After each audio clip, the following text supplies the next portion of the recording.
കോഴിക്കോട് കൂടരഞ്ഞിയിൽ ആശുപത്രി വളപ്പിൽ യുവാവ് ഷോക്കേറ്റ് മരിച്ച സംഭവത്തിൽ കുടുംബാംഗങ്ങൾ ജില്ലാ കളക്ടർക്ക് പരാതി നൽകി. ആശുപത്രി അധികൃതരുടെയും ജീവനക്കാരുടെയും അനാസ്ഥയാണ് തന്റെ മകന്റെ മരണകാരണമെന്നാരോപിച്ചാണ് പിതാവ് ബിനു പരാതി നൽകിയത്.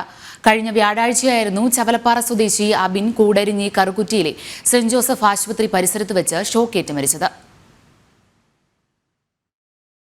കൂട്ടുകാരുടെ ചികിത്സയ്ക്കായി കരിങ്കുറ്റി സെന്റ് ജോസഫ് ആശുപത്രിയിൽ എത്തിയപ്പോഴാണ് അബിന് ആശുപത്രി പരിസരത്ത് നിന്ന് ഷോക്കേറ്റത്.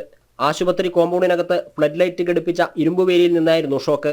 2 മാസം മുമ്പ് ആശുപത്രി പരിസരത്ത് വെച്ച് മറ്റൊരാൾക്ക് ഷോക്കേറ്റതായി പരാതി ഉയർന്നിരുന്നു. മകളുടെ ചികിത്സാവശ്യത്തിനായി ഇതേ ആശുപത്രിയിലെത്തിയ കോലോത്തുംകടവ് സ്വദേശി സാദിഖനായിരുന്നു അന്ന് ഷോക്കേറ്റത്. അന്നു തന്നെ ഇക്കാര്യം ആശുപത്രി അധികൃതരെ അറിയിച്ചിരുന്നു. നടപടി സ്വീകരിച്ചിരുന്നുവെങ്കിൽ ഇന്ന് തന്റെ മകന്റെ ജീവൻ നഷ്ടപ്പെടില്ലായിരുന്നുവെന്ന് അബിന്റെ പിതാവ് ബിനു പറഞ്ഞു. സംഭവവുമായി ബന്ധപ്പെട്ട് താമരശ്ശേരി ഡിവൈഎസ്പിക്ക് പരാതി നൽകിയെങ്കിലും ഒരന്വേഷണവും ഉണ്ടായില്ല. പരാതിയിൽ നീതി നടപ്പാക്കി കിട്ടണമെന്ന് ഞാൻ പറഞ്ഞിരിക്കുന്നത്. അവരുടെ ഭാഗത്തുനിന്നുള്ള അനാസ്ഥ കൊണ്ടാണ് ഇത് സംഭവിച്ചിരിക്കുന്നത്. മുമ്പ് അവിടെ സമാനമായ രീതിയിൽ 1-2 ആൾക്കാർക്ക് ഷോക്ക് അടിച്ചിട്ടുണ്ടെന്ന് പറയുന്നു.